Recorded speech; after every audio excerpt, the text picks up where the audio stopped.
రామకృష్ణ బీచ్లో ఉన్నాం. ఇక్కడ కొద్ది రోజుల క్రితమే తృప్తి క్యాంటీన్ అనేది ప్రారంభమైంది. మహిళల ఆధ్వర్యంలో క్యాంటీన్ నిర్వహిస్తూ ఉంటారు. అయితే నిన్న జీవించి చెందినటువంటి 39వ ward corporator Janasena corporator Mohammad Sadiq Trupti canteen నిర్వహణలో అవకతవకలు జరిగాయని చెప్పి ఆరోపిస్తూ జీవీఎంసీ కమిషనర్కు ఫిర్యాదు చేశారు. ఈ నేపథ్యంలోనే తృప్తి క్యాంటీన్ నిర్వాహకులు వారితో మాట్లాడి అసలు మహమ్మద్ సాదిక్ చేసినటువంటి ఆరోపణలు ఏంటి, వీరు ఆరోపణలకు ఏ విధంగా స్పందిస్తారో అనేవి ఇప్పుడు తెలుసుకుని ప్రయత్నించాం. పోలవరపు వరలక్ష్మి అండి. ఇప్పుడు వచ్చేసి దొంగల చేతికి తాళం ఇచ్చారని చెప్పేసి అన్నారు. అలాగే వేరే మహిళలతో లోన్లు తీపిచ్చి వాళ్ళకి తెలియకుండానే లోన్లు తీపిచ్చి మూడో వ్యక్తులు వచ్చేసి ఇక్కడ లాభం పొందుతున్నారని చెప్పేసి ఆరోపణలు చేశారు. మూడో వ్యక్తులు అంటూ ఎవరు లేదు సార్. మాకు తెలిసినంత వరకు మేమే లీడర్లు, మేమే రన్ చేస్తున్నాము. వాళ్ళ ఆరోపణలు ఏమాత్రం కూడా కరెక్ట్ కాదని మేము చెప్తున్నాము. వాళ్ళు ఎలాగైతే కంప్లైంట్ ఇచ్చారో వెళ్ళి అదే కంప్లైంట్ అలాగే మాకు కూడా ఇప్పుడు క్షమాపణలు చెప్పాలి, బహిరంగంగా క్షమాపణలు చెప్పాలి. చెప్పినంత వరకు మేము ఒప్పుకోమండి. ఎందుకంటే ఇక్కడ దొంగల చేతి తాళం ఇచ్చారంటే దొంగలు ఎవరు, ఇక్కడ దొంగలు ఎవరన్నది కూడా మాకు తెలియాలి సార్. అందు గురించి మేము మాట్లాడడం జరుగుతుంది సార్.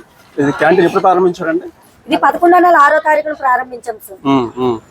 ఇప్పుడు మహమ్మద్ సాదిక్ ఏదైతే కొన్ని ఆరోపణలు చేశారో వాటిలో ప్రముఖంగా ఆయన చేసినటువంటి ఆరోపణలోనే దొంగల చేతుల్లో పడిన ప్రతిష్టాత్మక తృప్తి క్యాంటీన్ పథకం అని చెప్తున్నారు.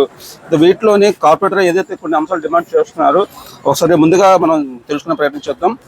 క్యాంటీన్ వాస్తవంగా ఎవరు నిర్వహిస్తున్నారో వాటి పూర్తి వివరాలు, అదేవిధంగా ఎస్హెచ్జి మహిళల పేర్లు మరియు పత్రాల దుర్వినియోగం ఎలా జరిగింది, పథకం అసలు ప్రయోజనం నిజంగా ఎస్హెచ్జి మహిళలకి చేరేలా తక్షణ చర్యలు, పథక ప్రతిష్టను దెబ్బతీసే వ్యక్తులపై చర్యలు తీసుకోవాలి, మహిళలపై జరిగిన మోసం దోపిడీపై ప్రత్యేక చర్యలు జరపాలని చెప్పనేసి ఆయన డిమాండ్ చేస్తున్నారు. దీనిపైన మనం ఒక్కొక్క పాయింట్ తెలుసుకునే ప్రయత్నం చేద్దాము. ఆయన ఫస్ట్ అడిగినటువంటి ప్రశ్న, ఆయన డిమాండ్ ఏంటంటే ఈ తృప్తి క్యాంటీన్ ని వాస్తవంగా ఎవరు నిర్వహిస్తున్నారు? మేము నలుగురు, ఎవరైతే పొదుపు సంఘాలు నలుగురు ఉన్నామో అలాగే సారా టీం ఆధ్వర్యంలో వాళ్ళు మేము కలిపి చేస్తున్నాం సార్. ఓకే, మరి వాళ్ళు ఎస్హెచ్జి పేర్లు అంటే పేర్లు అందరూ పేర్లు ఏంటి? దొడ్డి పైరత్నం, పోలవరపు వరలక్ష్మి, చేపల నందిని, జమ్ముల ధనలక్ష్మి. మొత్తం ఎంతమంది? ఒక్కొక్కరు ఒక్కొక్క సంఘం నుంచి వచ్చాం సార్. ఓకే, మీ నిర్వాహకులు ఇక్కడ ఎంతమంది పనిచేస్తున్నారు? ఇక్కడ సార్ మేము నలుగురం కాకుండా అంటే యాక్చువల్ గా అతను అంటే ప్రయోజనం పూర్తిగా మహిళలకు చెందడం లేదు అని చెప్పి అంటున్నాడు. ఇక్కడ ఇద్దరు సిస్టమ్ ఆపరేటర్స్ పెట్టుకున్నాం సార్. ఎందుకంటే ఇక్కడ ఉదయం నుంచి రాత్రి 11-12 గంటల వరకు ఒక్కలే అయితే ఉండలేదు సార్. వాళ్ళకి పర్సనల్ ప్రాబ్లమ్స్ అందరికీ ఉంటాయి కదా, అందువల్ల 2 షిఫ్ట్ల కింద ఇద్దరు పెట్టుకున్నాం సార్. ఉదయం నుంచి రాత్రి మధ్యాహ్నం వరకు ఒకరు, మధ్యాహ్నం నుంచి రాత్రి వరకు ఎండైనంత వరకు ఒకరు, అలాగే ముగ్గురు వచ్చేసి హెల్పర్స్ పెట్టుకున్నాం సార్ క్లీనింగ్ చేసుకోవడానికి వాటికి. ఇద్దరిని వచ్చేసి పార్సల్ చేయడానికి వాటికి పెట్టుకున్నాం సార్. ముగ్గురిని వచ్చేసి వంట పుట్టలు పెట్టుకున్నాం సార్. ఎందుకంటే వాళ్ళ దగ్గర మేము నేర్చుకోవాలి సార్. ఫస్ట్ మేము వచ్చేసి వాళ్ళ దగ్గర నేర్చుకుంటాం సార్. మా హెల్ప్ చేస్తూ నేర్చుకుంటాం. వాళ్ళు నేర్చుకుంటే రేపు పొద్దున్న మాకు మహిళలు కాబట్టి మేమే చేసుకుంటూ ఇంకో నలుగురికి మేము ఇంకా ఉపాధి కల్పించాలి. చాలా ప్లేస్ ఉదయం 5:30, 6కి స్టార్ట్ అవుతుంది సార్. నైట్ వచ్చేసి 11, 12, ఒక్కొక్కసారి 11, 11:30 అలా అవుతుంది సార్ ఎండ్ చేసేటప్పటికి. ఇప్పుడు మీతో పాటు ఎంతమంది పని చేస్తుంటారు ఇక్కడ? ఇక్కడ మేము కాకుండా అయితే 8 మంది సార్. మీతో కలుపుకుంటే 12 మంది. మీరు అందరూ కూడా లోకల్ గా ఉండేవాళ్ళు? లోకల్ సార్, షిఫ్ట్ల వైస్ గా వస్తూ ఉంటాం సార్. ఎందుకంటే వేరే పనులు కూడా ఉంటాయి కదా, అందువల్ల ఉదయం ఇద్దరం, మధ్యాహ్నం వాళ్ళు మాత్రం సార్ మార్నింగ్ కంపల్సరీ ఇద్దరు ఉండాలి, ఈవినింగ్ ఇద్దరు ఉండాలి. మెత్తుకోవాలి హెల్పర్స్ అనమాట. వాళ్ళ నలుగురిని మధ్యాహ్నం, నలుగురిని ఉదయం అనమాట. అలాగే సెట్ చేసుకున్నాం అనమాట. అంటే వాళ్ళు అలాగే కంటిన్యూగా ఎస్హెచ్జి నెంబర్ నలుగురిలో ఒకరు ఉండాలి. మీరు ఏమన్నా ప్రాబ్లమ్స్ ఉంటాయి కదా సార్, పర్సనల్ ప్రాబ్లమ్స్ ఒక్కలైతే ఉంటే చాలు. సరేనా, మీకు మరో విషయం, అక్కడ మెనూ ప్రకారం అంత అమలు అవుతుందా లేదా ఏంటి? అక్కడ ఏంటి స్టార్టింగ్ మెనూ ప్రకారంగా పెట్టాం సార్ 2 రోజులు. మెనూ ప్రకారంగా పెడితే ఇక్కడ సిరి వ్యాపారులు అందరూ వచ్చి యూనియన్ వాళ్ళు వచ్చి గొడవ చేశారు, ధర్నాలు కూడా చేశారు. అందువల్ల వచ్చేసి ఆ మెనూ కాకుండా మెనూలో ఉన్నాయా కొంచెం మాత్రం ఇప్పుడు చేస్తున్నాం సార్. ఓన్లీ వాళ్ళు ఉదయం తగ్గించారు tiffins, tea, coffee, Horlicks Boost అటువంటివి టిఫిన్స్, మధ్యాహ్నం వచ్చేసి మీల్స్, బిర్యానీ అంతకని ఇంకా వద్దని సార్. చపాతీ, పరోటా ఇవన్నీ చేసుకోమన్నారు. టిఫిన్ సెక్షన్ ఇవి మాత్రం అవుతున్నాయి కాకపోతే స్టేటస్ మాత్రం పెట్టుకోవద్దని చెప్పేసారు, ఎందుకంటే వాళ్ళకి ఇబ్బంది అవుతుంది. సరేనండి. అంటే ఇక్కడ అంటే మీరు ప్రెసిడెంట్ కదా, మీ పేరు తల్లి? ఓకే. అంటే మొదట్లోనే ఎలా ఉంటుంది వ్యాపారం, ఇప్పుడు ఎలా ఉందమ్మా ఇక్కడ? మొదట్లో బాగానే ఉంది, ఇవన్నీ తీసాం కదా అప్పటి నుంచి కొద్దిగా చాలా ఎంత ఎక్కువ వచ్చిందో తక్కువ ప్లేట్ తీసేసారు. ముందు ఏముండేది ఇక్కడ? ముందున వంట వాళ్ళ దగ్గర కాదు సార్, మేము స్టార్టర్స్ పెట్టాము. ఇక్కడ ఎక్కువగా ఏట్ అవుతాయి అంటే sir manchuria, okay, chicken pakodi, మా చికెన్ ఇవన్నీ లాలీపాప్స్ ఫ్రైడ్ రైస్ ఎక్కువ అవుతాయి. ఇవన్నీ చేసినప్పుడు బాగానే 20-25 దాకా వచ్చేది సార్.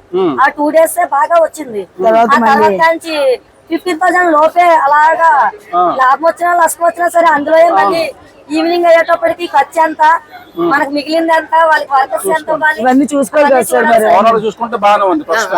బాగానే ఉంది సార్. సరేనమ్మా, ఓకే. ప్రశాంతంగా అక్కడ కొనసాగుతుంది. ఇక్కడ కార్పొరేటర్ మీ పైన ఆరోపణలు చేశారు. అవును సార్. ఇప్పుడు ఫైనల్ గా ఆరోపణలకు సంబంధించి మీరేమంటారు? మీరేం డిమాండ్ చేస్తున్నారు? మేము డిమాండ్ ఏంటంటే సార్, వాళ్ళు చేసిన ఆరోపణలు తప్పని వాళ్ళకి తెలుసు. తప్పని తెలిసినా సరే ఎందుకు ఆరోపణలు చేయవలసి వచ్చింది? మేము ఏ తప్పు చేయలేదు. మా లోన్లు మేము తెచ్చుకొని మేము పెట్టాము.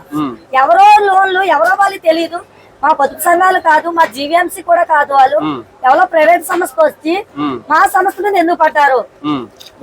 వాళ్ళు పెట్టుకోవాలనిపిస్తే పోనీ, వాళ్ళకి ఇంట్రెస్ట్ ఉందనుకోండి, పెట్టుకోవాలనిపిస్తే మాలాగా వాళ్ళు కూడా అప్లై చేసుకొని డాక్యుమెంట్స్ పెట్టుకొని వాళ్ళు బ్యాంకులు పెట్టుకొని వాళ్ళు కూడా రుణం పొంది పెట్టుకోవచ్చు కదా. మా మీద ఎందుకు టార్గెట్ చేశారు? అంటే మేము ఏమైనా అబ్జర్వ్ చేస్తున్నావా, లేకపోతే వాళ్ళగా అంటారు కానీ ఇది అదని చెప్పి డబ్బులు నోలుతున్నామా? గవర్నమెంట్ నుంచి రేటే కదా సార్. మేము ఇంట్లో ఇక్కడ అయితే సార్ ఇడ్లీ వచ్చేసి ప్లేట్ 30 రూపీస్ సార్, అలాగే plain dosa 30 rupees, onion dosa 40 rupees, masala dosa 40 rupees, plate వచ్చేసి పరోటా వచ్చి 60 రూపీస్, ప్లేట్ చపాతీ వచ్చేసి 50 రూపీస్, పూరి వచ్చేసి 40 రూపీస్, అలా ఉంటుంది సార్. మిల్స్ అయితే 70 రూపాయలే సార్ ప్లేట్. సరే, అందుకది ఫోటో చూపించారు ఏంటి మాది?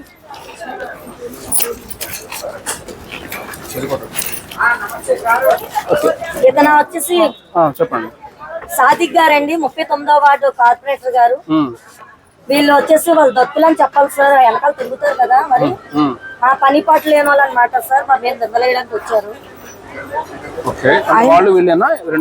అంతే వాళ్ళు సార్, వాళ్ళు వీళ్ళు నాకు తెలియగలుగుతాను. అంటే క్లారిటీ కోసం మీతో పాటు వాళ్ళు కూడా క్యాంటీన్ కోసం ప్రయత్నం చేశారు. అసలు వీళ్ళకి నాకు సంబంధమే లేదు సార్. మాకు సంబంధం లేదు సార్. మాకు జీవీఎంస్ ద్వారా ఉండి పొదుపు ఇస్తారు, వాళ్ళు ప్రైవేట్ ఇది. మాకు వాళ్ళకి సంబంధం లేదు. మేము ఏంటంటే 6 months నుంచి చాలా అంటే చాలా ప్రెజర్ గా వీటి కోసం. అది కాదమ్మా, ఇప్పుడు ఈ ఫోటోకి ఈ క్యాంటీన్ సంబంధం సంబంధం లేదు సార్. సంబంధం లేదు కదా. కాదు సార్, వీళ్ళ పేర్ల మీద లోన్ తీసాం అనుకోండి సార్. లోన్ తీసి మేము దందా చేస్తున్నామే అనుకోండి సార్. వాళ్ళ పేర్ల మీద ఒకసారి ఎక్కడైతే బ్యాంక్ లో లోన్ తీసుకున్నారో ఆ బ్యాంక్ పేరు చెప్పమానండి. వాళ్ళ పేర్ల మీద మేము ఎలాగైతే చూపిస్తున్నామో సర్టిఫికేట్స్ అన్ని చూపించమానండి, మేము ఒప్పుకుంటాం. అంటే మీ సంఘానికి సంబంధం లేదు సార్. సంబంధం లేదు. ఇప్పుడు మా పేర్ల మీద లోన్ తీసాం సార్. పోనీ మాకు తెలియకుండా ఎవరైనా దందా చేస్తున్నారు అనుకోండి, 3వ పర్సన్, మేము ప్రాబ్లం మీ ముందు చెప్పాలి. మాకు ఇలా అన్యాయం జరుగుతుందని మీకు చెప్పాలి.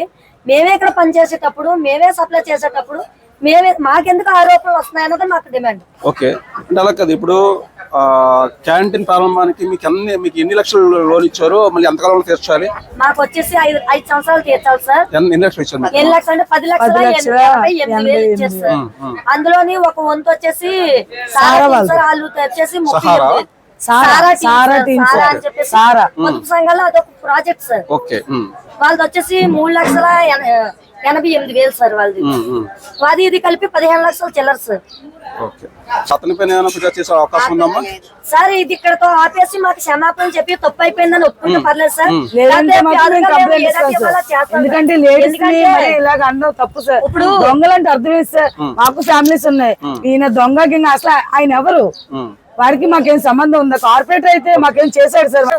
ఇక్కడ చాలా మంది వస్తారు సార్ రెస్టారెంట్ కి, ఆ నలుగురు కలిపి లేడీస్ పెట్టుకున్నారు, బాగా చేస్తున్నారు, రన్ అని మాకు చాలా ప్రౌడ్ గా మాకు ఈవినింగ్ వెళ్ళేటప్పటికి మమ్మల్ని చూసి proud గా వాళ్ళు ఇన్స్పైర్ చెప్పారు. అవ్వాలని చాలా హ్యాపీగా ఫీల్ కోరుకుంటున్నారు. అవుతున్నాను సార్. ఈయన ఏంటంటే మమ్మల్ని దొంగ వాళ్ళు వచ్చి కూడా అడుగుతున్నారు ఎంత అయింది, ఎలా చేయాలి, మాకు చెప్పండి అని సలహాలు సూచనలు అడుగుతున్నారు. సరే ఓకేనమ్మా. ఇది మహిళల తాలూకా డిమాండ్ ఒకటే, అంటే విశాఖ బీచ్ కి కేవలం స్థానికులతో పాటుగా ఇటు ఒరిస్సా కావచ్చు, బెంగాల్ కావచ్చు, దేశంలోని ఇతర ప్రాంతాల నుంచి పెద్ద సంఖ్యలో పర్యాటకులు వస్తూ ఉంటారు. మరి ప్రత్యేకించి ఇక్కడికి వచ్చినప్పుడు ఇక్కడ తృప్తి క్యాంటీన్ చూసిన తర్వాత మహిళల చేత నిర్వహిస్తుందని తెలుసుకుని ఇలా తృప్తిగా ఇక్కడ పరిస్థితిని కూడా ఆస్వాదించి బాగుందని చెప్పి మెచ్చుకుంటున్నారని చెప్పి తెలియజేస్తున్నారు. సో ఇటువంటి పరిస్థితుల్లో తమకు విశాఖపట్నానికి చెందినటువంటి విశాఖ రాష్ట్రానికి చెందినటువంటి కార్పొరేటర్ మహమ్మద్ సాదిక్ ఇటువంటి ఆరోపణలు చేయడం తగదని, తక్షణమే తమకు క్షమాపణ చెప్పాలని చెప్పేసి మహిళలు డిమాండ్ చేస్తున్నారు. ఇది ఓవరాల్గా పరిస్థితి. వీడియో జర్నలిస్ట్ ఎస్ఎన్ రావుతో కలిసి జగదీష్ కుమార్, డేటెన్ వైజాగ్, విశాఖపట్నం.